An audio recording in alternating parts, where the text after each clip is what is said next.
I think the real thing for a Web2 director coming into this space is their personal education. I mean, we are signatories on wallets. We have ledgers. You need to figure out how do you store seed phrases. That's a rabbit hole that you need to go through. How do you build in backups for everything? Redundancy in terms of other directors, because in crypto, we move very quickly. Petri, a chartered accountant, is the former director and technical lead of KPMG Cayman Digital Assets team. In 2021, he founded Hash Directors to provide directorship services to Cayman Foundation, virtual asset service providers, and digital asset funds. Petri is also the chairman of the Blockchain Association of Cayman Islands, or BACI, and the organizer of the Cayman Crypto Week, the leading Cayman Islands conference for all finance and legal professionals working with digital assets. Petri, are there any requirements to become a director for VASP? I think SEMA has said this publicly as well. They want directors with practical crypto experience, who understand custody, have some background in custody as well. Welcome to the Accountant Quits podcast, where we help accounting and finance professionals learn how to manage a business using crypto. On this episode with Petri, we discuss directorship services for companies using digital assets, notably across foundations, non-token projects, VASP, and funds. The Accountant Quits is the official podcast of the On-Chain Finance Institute, the leading educational provider for finance teams using digital assets. Their programs, the Crypto Accounting Academy and the Crypto Treasury Management Academy, focus on practical knowledge, including tools required to work with digital assets. Inside their platform, you can connect with peers working with Web3, join focused chat groups, access job opportunities, and attend practical workshops on-chain finance. You can join the community for free by heading to onchainfinanceinstitute.com/community. The link is also in the show notes. Now enjoy my conversation with Petri.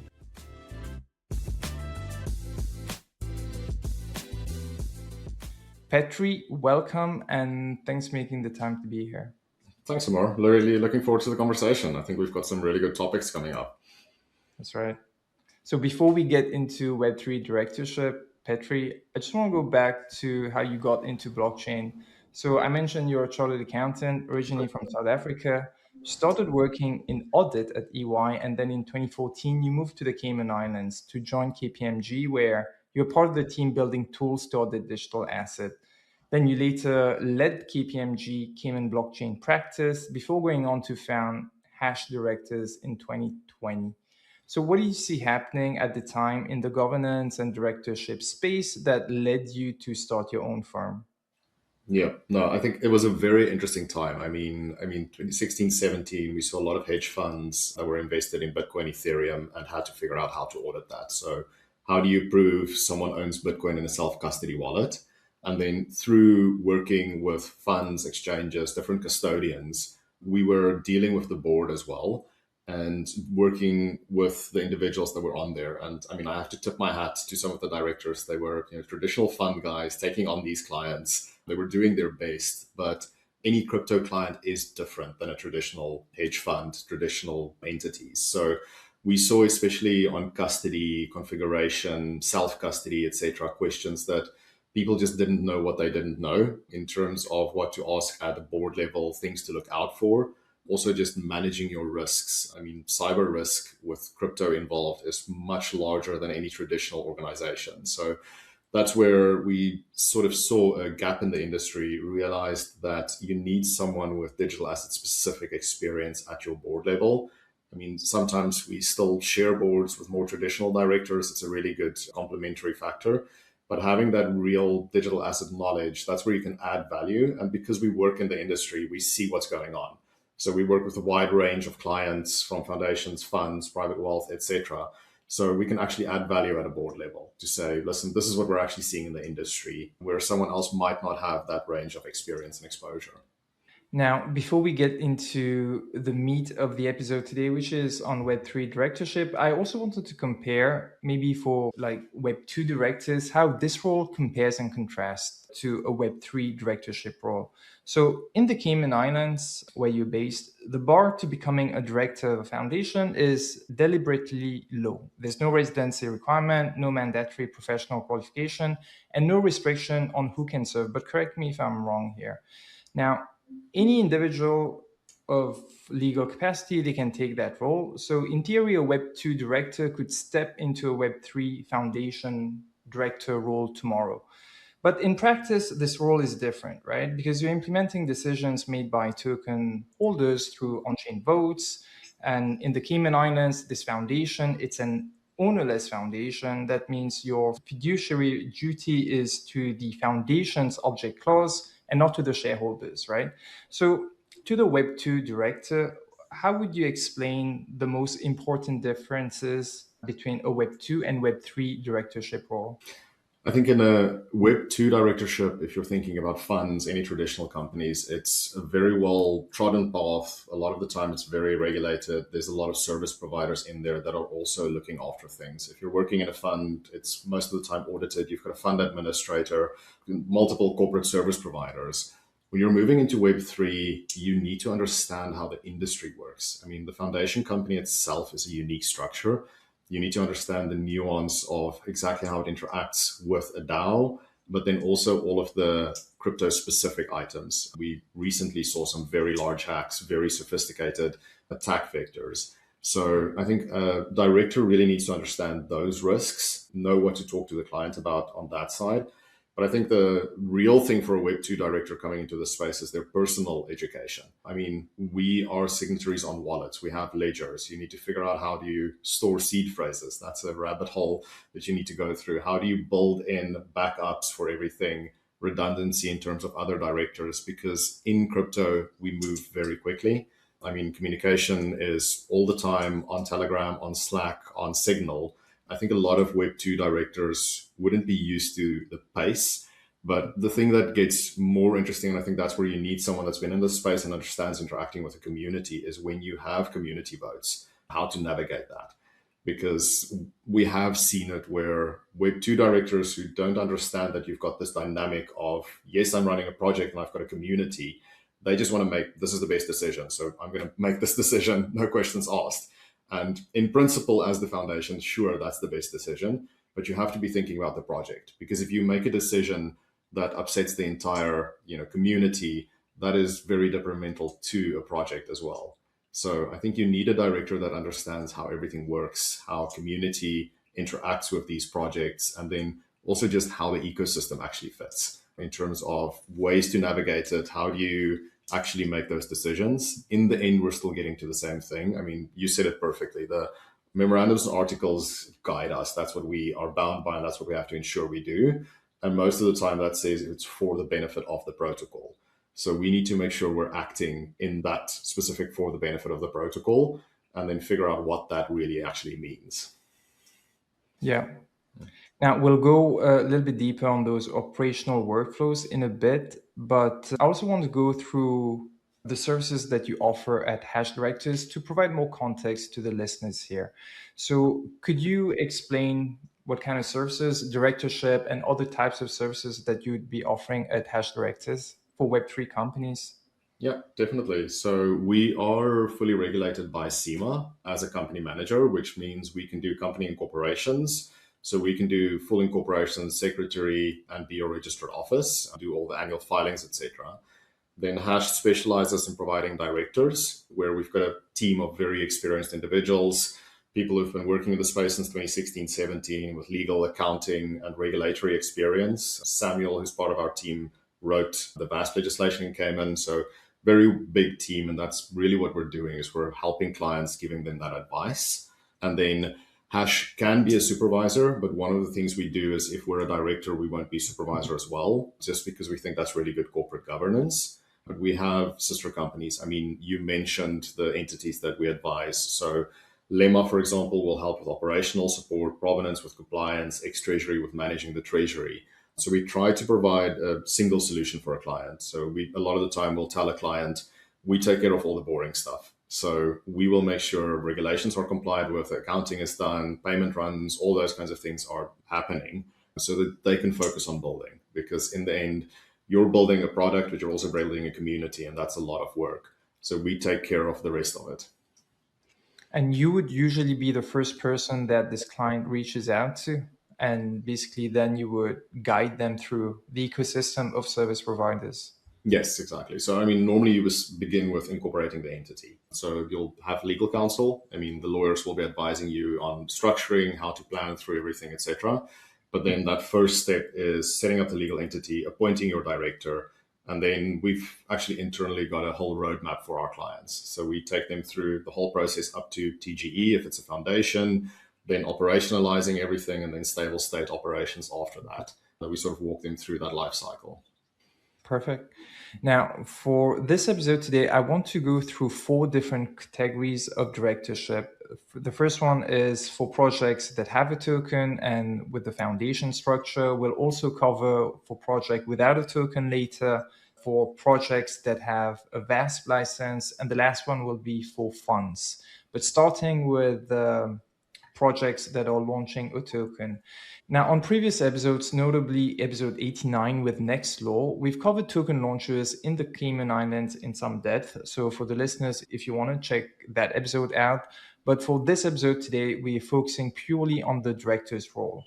Now, for projects with a token, it's common to see this double entity structure, right? So this BVI entity that acts as the token SPV for the initial token distribution, and then you have the Cayman Foundation, responsible for the long-term project development and the treasury management. Now, once the token is live in the hands of the community, the foundation takes over, and with that, the director's job of implementing all the resolutions passed by token holders through on-chain governance. So what I want to understand with you, Petri, is how that process actually works. So once a decision has been taken on-chain, what's like the operational workflow to implement it off-chain, and where are you involved as a director? And if you have like some examples to give, maybe it's moving treasury funds or signing a new contract with a market maker or getting listed on an exchange or anything else that you'd like to walk us through. I mean, this was almost a very good example of your previous question of Web 2 versus Web 3, because you have the community, you have this process. So the reality here is the director should actually be involved before the vote even goes out to the community. We like to always review it. We always flag it with our teams, because then we can review it and see if there's anything that is concerning. We'll always also tell our clients that in the governance guidance, we cannot approve anything that's against the law in the Cayman Islands. We will require KYC for certain payments, etc. So you almost have to have that in the vote when it's going out so that people know that there are some blockers. This also gets into governance design. I think governance design is very interesting. You've seen governance move from everything as a vote to where we have specific things that the community should decide on. And we potentially have steering committees and other groups that are responsible for specific things. Because I think over time, we realized that a bunch of people on the internet aren't great at making decisions and could potentially make bad decisions as well. But to get to your question, I think when there is a vote, for us, it's very important to then look at that vote, see exactly what it's achieving, make sure it doesn't break anything or contravene any laws. And then after it is fully approved by the community, that will usually come to the directors. The directors in the end are responsible for signing off and doing final approval. So that will then come to our desk. We'll likely do a resolution, approve whatever action it might be. And then after that, someone like Lemma will implement it. So whether that is a new vault, new transactions, etc., that you have to do. For transactions, we always have payment policies in place. Lemma will normally do execution in Cayman. The directors will a lot of the time be signatories on it as well. But you also have to have a director who understands this industry and is able to navigate it. So I think interesting things we've seen before is, I had this probably 2 years ago. We were appointing a steering committee. And one of the requirements for the steering committee was that you had to do KYC before the vote. And of course, some people didn't do KYC. We ended up having our top 5 people who were going to sit on the steering committee. And the guy that was number 3 hadn't done his KYC. And then on the morning that the vote was going to close, he completed his KYC, unfortunately had a fraud conviction against him. And we had to decide what to do. So, I mean, that's a very difficult situation. The vote is closing in a few hours. So we sort of had to do a war room, jump on with the client, eventually had a conversation with the specific individual, sort of said, this is a difficult thing. We don't want to dox you. How are we going to handle this? They decided to step back from the position. But I think you need to have someone who can have those difficult conversations, is monitoring it, can jump into things. Because another thing we've had, and this is in the last few weeks, is where we had a potential hostile governance takeover. At the moment, token prices are down. You can potentially buy a controlling interest of tokens to govern a treasury that's much more valuable. So we've seen some people trying to do that, and you need to think about, do you need cooldown periods? Do you need veto rights? Everything else in place, and then step in and actually take those actions when you need to. There are many prominent projects, Web3 projects in the Cayman Islands, projects that come to mind like Lido, Ethena, EtherFi, ENS. So is there any one that comes to mind that they've been able to perfect their governance system? Are there any good examples of such projects? I wouldn't specify anyone. I think it's so flexible and it's so unique in terms of each and every single project. I'll give you an easy example. We had a project where it was a lending protocol, and this was in the token holders can make any vote time period. And we had a token holder who went and put a vote in that said, let's decrease collateral requirements, increase the token reward amount, which as a token holder, that's amazing. I'm making more money, but it fundamentally breaks the protocol. So I'd say it really depends on your protocol, what you're doing and what the decisions are and what should be governed. In that scenario, we then appointed a specific counsel that was responsible for sort of the technical specifications and how everything works. So it is a very custom process that you need to understand what's this protocol actually doing, what are the levers, and who should be making those decisions.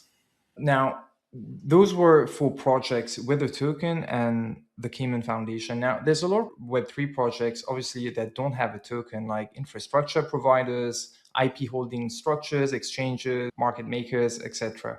But these projects, they don't use a foundation structure, right? The foundation structure was designed specifically for this ownerless, no shareholder model we just spoke of for DAOs. So let's say outside of funds and VASP registered businesses for now, what other legal structures would non-token Web3 projects typically use the Cayman Islands for? And how would your director role then change on one of those structures? I think it's interesting. You are seeing some people use foundations for non-token structures where, for example, we're holding a treasury, it's purely just for grants, etc. So you're seeing very specific and narrow purpose foundations.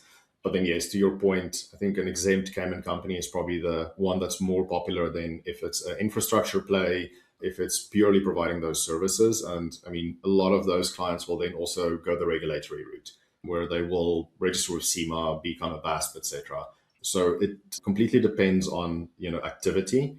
That's why we always get a regulatory memo from our legal counsel, because that will help you to understand, these are the activities, this is what you need to comply with, and then we can help the client navigate that and figure out how everything's going to work. Before we continue, let's take a quick commercial break from our sponsor. If you're serious about running your business using crypto, you need tools built for crypto. One of my favorite apps, and yes, one that I use multiple times a month, is Request Finance. This app has been a game changer in how I invoice my clients and receive stable coins and crypto directly in my wallet. But hey, there's so much more to it. Request Finance is the all-in-one platform for crypto operations. Accounts payable, accounts receivable, expenses, and even accounting.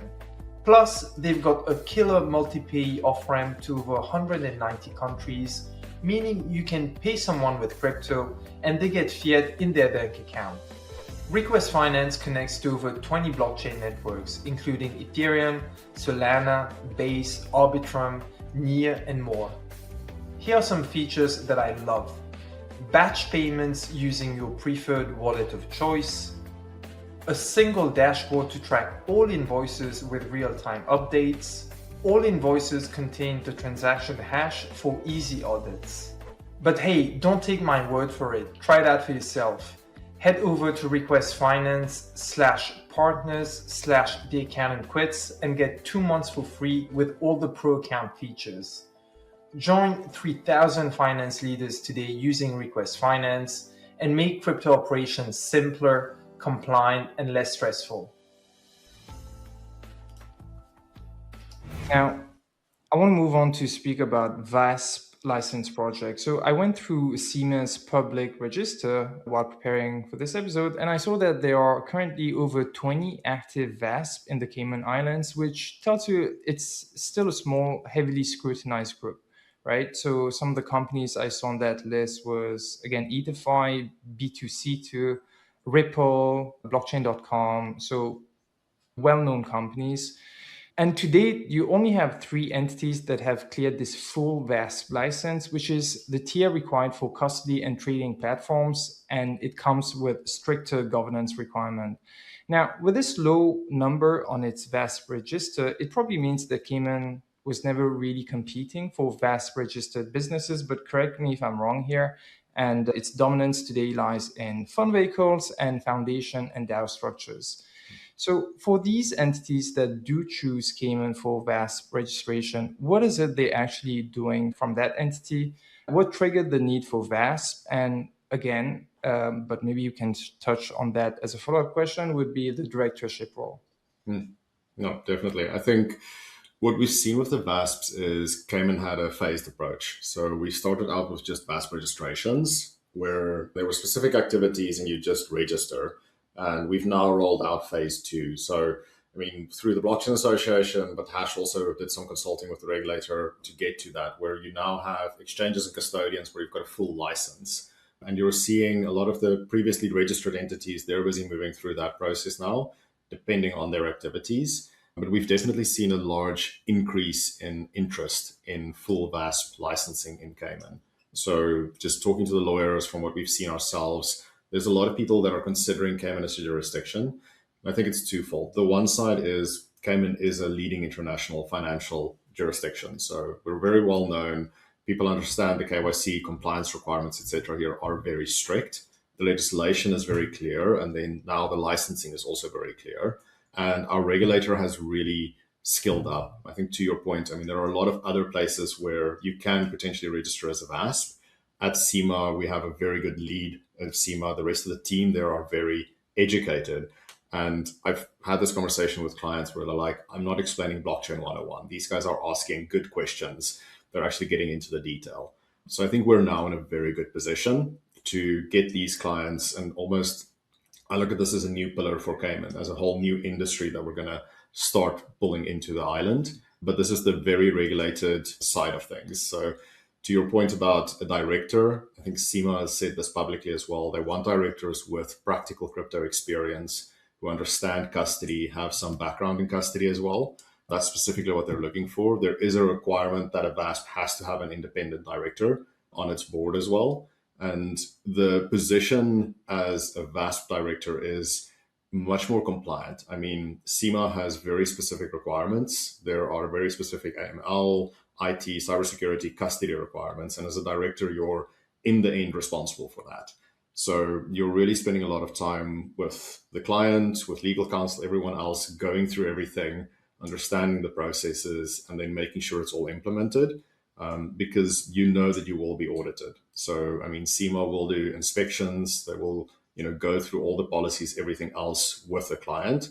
And we've already seen it last year where they did take action against the VASP. So they did take regulatory action, but in that they also specifically took it against the director, who they said wasn't performing their duties. So I think as a director, you understand that, there's a higher bar of scrutiny on a regulated entity. I was actually speaking with someone who was involved in the VASP registration of his entity in the Cayman Islands, and he was telling me that, it does take a really it took him, I think, more than 2 years or something, and until they got it, or maybe more than that. But is that expected now, that process to accelerate? I'd say, I think as with anything new, there was a learning curve. So especially someone who was very new, I think the regulator was still coming comfortable with everything. schooling themselves up, etc. At the moment, we're definitely seeing better sort of feedback cycles, quicker return times. They've committed to certain timelines that they work towards. So it's definitely much quicker, but it also depends on the quality of the submission. This is when, as Blockchain Association, we're catching up with the regulator. One of the recurring themes is if your business plan doesn't make sense, if you have products on your website that you haven't disclosed in your business plan, if there are inconsistencies between documents, etc., that takes a lot of time. So I think it depends on who you're working with and the quality of that submission, because we're all human beings. If you get a submission and everything's perfect and it all looks great, you get that warm and fuzzy feeling. Where if you start going through it and there's a lot of things that don't make sense, etc., you start asking more and more questions. And I think that's probably a symptom of what's happening there is, submissions that aren't that high quality, things that are unclear, etc. And then, a regulator will definitely dig down. That's their responsibility. I understand. Now, I want to move on to the role of the supervisor. We've covered the role of the director. So the supervisor, he or she holds powers similar to what a shareholder holds in a traditional company. They can oversee the director and also, in certain circumstances, remove and replace them. So in a memberless foundation for this standard DAO structure, the supervisor is often the UBO for KYC purposes because there's no shareholders, right, to play that role. Can you explain how the supervisor and director actually work together and why it's important to always separate the two through independent entities? Yeah. So I'd say the supervisor is in a very, very important role because they are that independent oversight. The directors are the senior managing officials, and a lot of the lawyers will also call this a director-led foundation. So the directors are working on a day-to-day, signing all the agreements, doing all the approvals, etc. But in the event that the director does something that's against the articles, something that is not in the interest of the entity, the supervisor is that external body that can step in and potentially remove directors. The other function here is if a director resigns, or let's say there's a sole director and the director passes away, for example, the supervisor can step in and appoint a new director.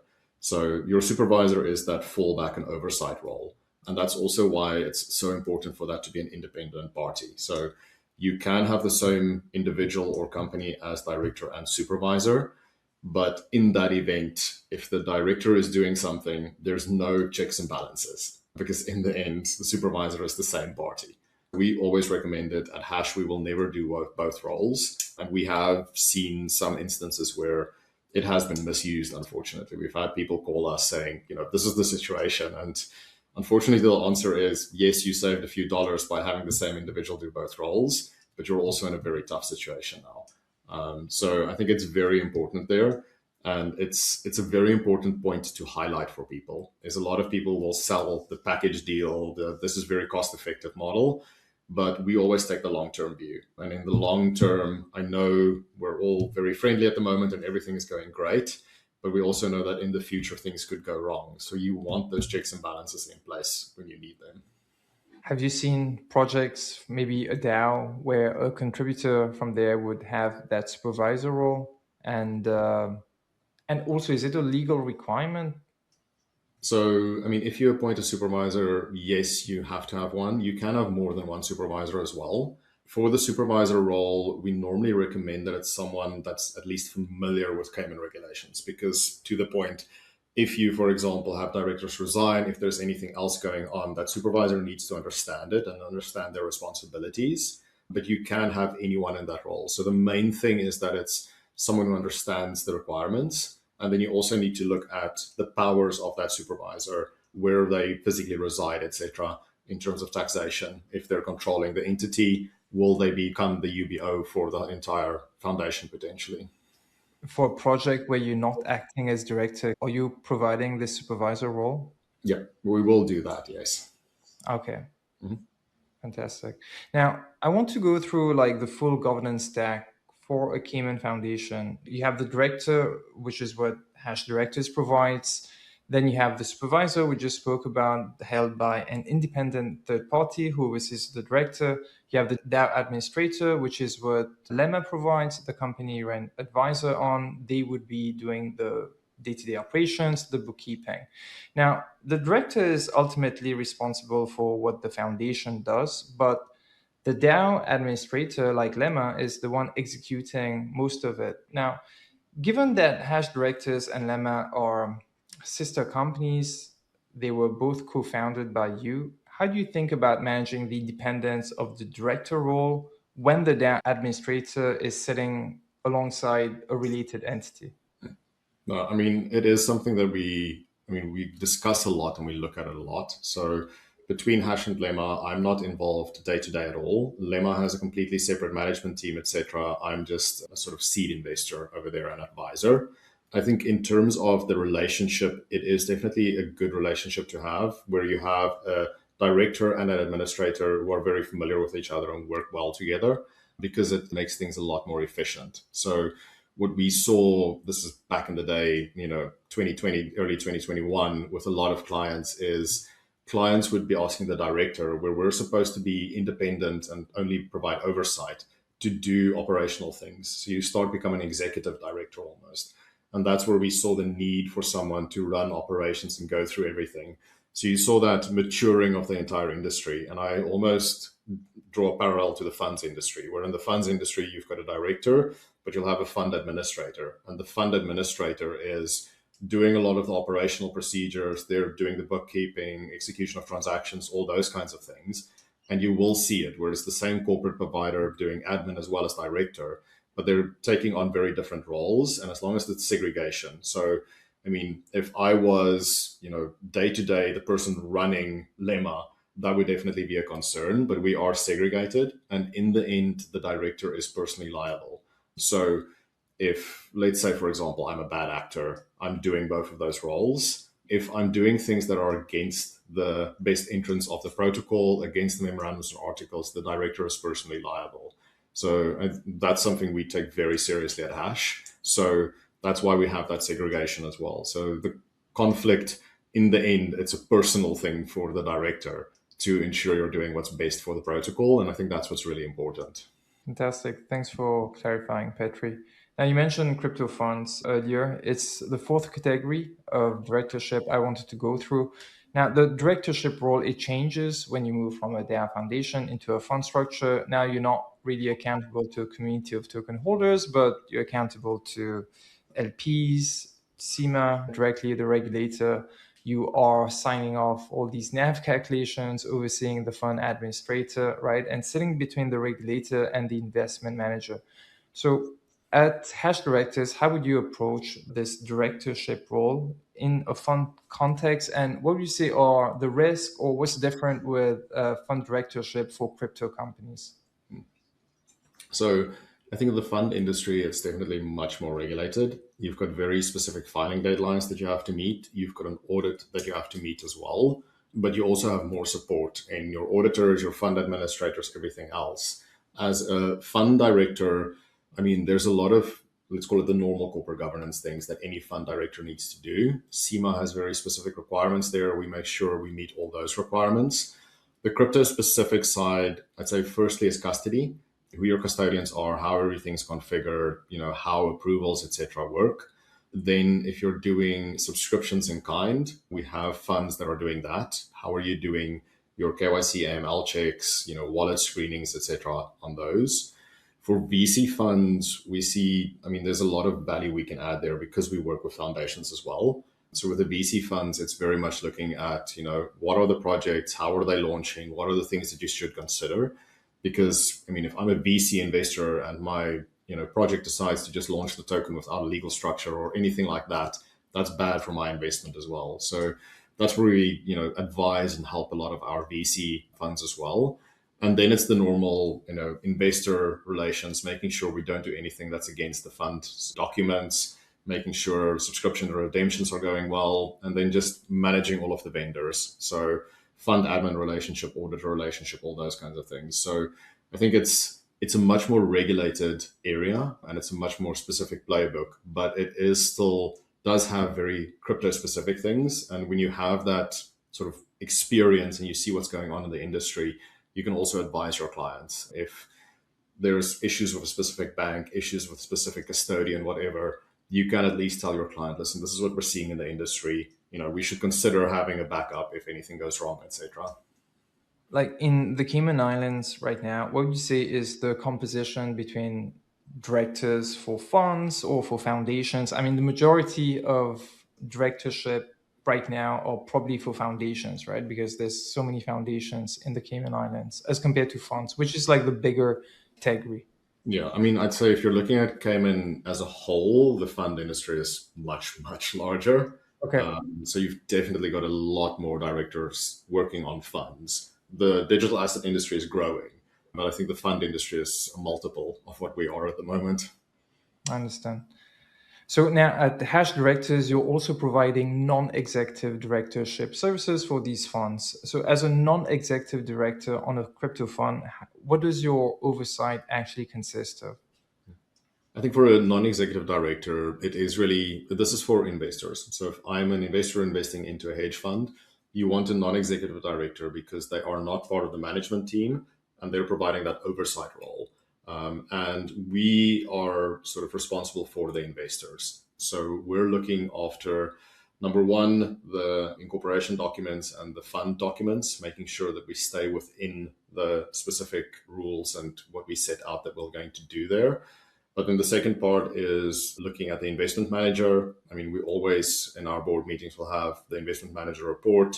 We'll find out what's going on, fund performance, if there are any investors that are redeeming new subscriptions, etc. So we're that independent oversight because yes, you're trusting an investment manager and you've got a full fund structure here, but we're the ones that are checking in, asking all the difficult questions. Sometimes we have to have those really difficult conversations with people, but then also making sure we are meeting audit requirements, SEMA filing requirements, everything else. So I'd say for anyone investing into a crypto fund, if you see there's an independent director, that is a check and a nod, because there is someone that is sort of, making sure you do everything and everything is met that needs to be in a fund. We probably have around 10 minutes left. And this topic, it's probably going to be my last question. I wanted to go through different substance requirements and founders' risk from a tax perspective. What I understand is that foundation companies are specifically excluded from the Economic Substance Act. So a DAO foundation, they don't need to demonstrate physical presence or hold board meetings in Cayman. But correct me if I'm wrong. Now, even if the foundation is exempt from the Economic Substance Act, the management and control test for tax residency is a completely separate question. So let's say if the founder is making decisions from anywhere else, from Dubai, from Zurich, does this exemption actually protect the foundation, or is there still a tax residency risk in the founder's home that the structure doesn't address? I think this always gets back to sort of what we are talking right in the beginning, that these foundations are director led in the end. So the director is in the end responsible for anything that is happening. And those decisions have to come to the director, and you have to show that those decisions are being made by the director. And this is something that we work with a lot with our teams and founders. So communication, approvals, all those kinds of things is very important. And a lot of the time we'll have, email approvals, we'll have conversations on Signal and Telegram with people, with new deals, whatever might be happening. But that will always flow back to the director, and we'll make sure we actually put those in resolutions. You have email approvals, anything else around that. Because, on the one side, if a founder is making decisions independently for a foundation, those aren't really valid decisions. You have to have the foundation actually approve that. And that's why you have your directors in Cayman. So the decision making is in Cayman, everything is happening here. And this is also that evolution that I sort of talked about of this industry, is now you're seeing teams like Lemma where they are physically in Cayman as well. So the finance team at Labs may send us an invoice for payment, but the team over here that's completely independent, they're actually going through it, checking everything, lining up the payment, executing it. So that segregation is very important, and it's important for everyone. It's important for the community because in the end, we're looking after the community. So if we don't perform these procedures and a tax authority takes the view that these assets are actually in the control of the founder, that's bad for the entire community as well. So it's something that we really focus on and make sure that we, get those approvals and document everything and have it in place. Have you seen any precedents in this space where maybe there was a specific jurisdiction that creates a bit more friction there for certain founders? I wouldn't call out any jurisdiction. I think all the different tax jurisdictions are definitely aware of the crypto industry. They're looking at it. I'd say one of the interesting ones we saw early on was a developer that was based in a European jurisdiction. He was one of the signers on a multi-sig. And when he filled in his tax return, he was a good individual. They said, "Do you control any other accounts?" And he said, "Yes, I'm on this multi-sig." And that tax authority then turned around and said, "Well, then you potentially control these assets." So one of the things we always do, because in that event, I mean, this is not that individual's assets, they're providing a service. So you're just helping us secure. It's like being on a bank account and just being one of the approvers. So we always make sure we've got a service agreement in place with those people that specify, this is a service that you're providing, but then also you're accountable to the company. So if they do anything, we have recourse against them as well. But to answer your question specifically, I'd say that's the one that we've seen. But in the end, I mean, that was resolved. We put up a service agreement. We explained that these assets are not controlled. It's in the control of the entity. The individual is just providing a service to us. Very clear. Now, I want to end with, it's probably going to be the last topic we can go through, is to speak about the conference that you recently organized in the Cayman Islands called Cayman Crypto Week. I mentioned in the intro that you're also the chairman at BACI. BACI stands for Blockchain Association of the Cayman Islands. Maybe if you can share with the listeners a little bit more about what BACI does, and maybe even share a little bit more about the next conference that you'll be organizing. Definitely. So, I mean, we set up the Blockchain Association back in 2018, and it is really there to promote Cayman, but then also help with the development of the industry. So, in Cayman, when there's new legislation, you have to be an industry body to give consultation feedback to SEMA as well as the Ministry of Financial Services. So, that's where this really initiated, is when we were working on the VASP legislation, we realized that only the bankers and the funds were going to comment on this new legislation. So we set up the Blockchain Association to represent the industry. And over time, that's really evolved. These days, we've got a very large steering committee. We've got regulation and education committee, women in blockchain, events committee. Now we have a VASP chair as well. And we are really educating and representing the industry. So to your point, we do monthly events in Cayman. We host Cayman Crypto Week, which is once a year, but then we also do international events. So if your listeners are at any of the large conferences, we'll often do side events that are blockchain association specific. And it is so that people can, meet people from the industry, learn more about Cayman, understand what we're doing. And that's really the goal with Cayman Crypto Week as well. So Cayman Crypto Week was to bring people to Island, firstly to see Cayman, experience it, but also meet the service providers, understand, how it works, what's going on in Cayman, etc. And I can confirm that we will have Cayman Crypto Week next year. The date will likely be the first or second week of February. So if anyone is interested in coming to Cayman, that's a great time to come down. We have a lot of international people coming down as well. So it's a great event, definitely a much smaller, more intimate event compared to Consensus or anything else. Yeah, and I can confirm it was a fantastic event. I was there, and even if it's small, you really have like quality people. You'll meet a lot of service providers and a lot of people working in the Web3 industry. And yeah, congrats again for putting off a fantastic event. I'll surely be back next year. Appreciate it. Now, Glad you enjoyed. now, the title of the episode today was Web3 Directorship Services. To end this podcast, or maybe to summarize it, has there been anything that maybe we didn't touch on that you'd like to share with the listeners, or how would you summarize the episode for today? I think the big thing is be careful in how the providers that you choose and the partners that you choose. Most of these foundations are entities that are set up to last for a very long time. I mean, they're for the benefit of a protocol. I look at them as a foundation in the traditional sense. Like, this thing is designed to last an extremely long period to support this protocol. But in doing that, you need to be careful with the partners you pick. So you need to pick partners who are experienced, are passionate about the space, have your best interests at heart. So that's the main thing I'd say to people is make sure you talk to multiple service providers, make sure you talk to multiple legal counsels, etc. Because this is a relationship game and you're going to be working with these people over a long period of time. mean, you're not stuck. You can replace a director, you can potentially appoint someone else, but it's a very important thing when you're setting things up is to, pick your service providers very carefully. And lastly, to join BACI, what are the requirements to be a member? Because I do understand that everything that you do is actually funded from members or other partners like in the Cayman Islands, but how does one become a member? Yep. So BACI is a non-for-profit, yes. We only have corporate memberships. So the corporate memberships, that's where we fund everything. Our members have benefits. They get first access to all of our events. They get discounts on all the events as well as Cayman Crypto Week. And then we'll co-host events with them, promote their activities, etc. If you're an individual and you're interested in BACI, we have the newsletter. So you can sign up to the newsletter on our website, and then you'll be notified of all of the events. You'll be first to know about Cayman Crypto Week and everything else as well. So I'd say as an individual, that's the main thing.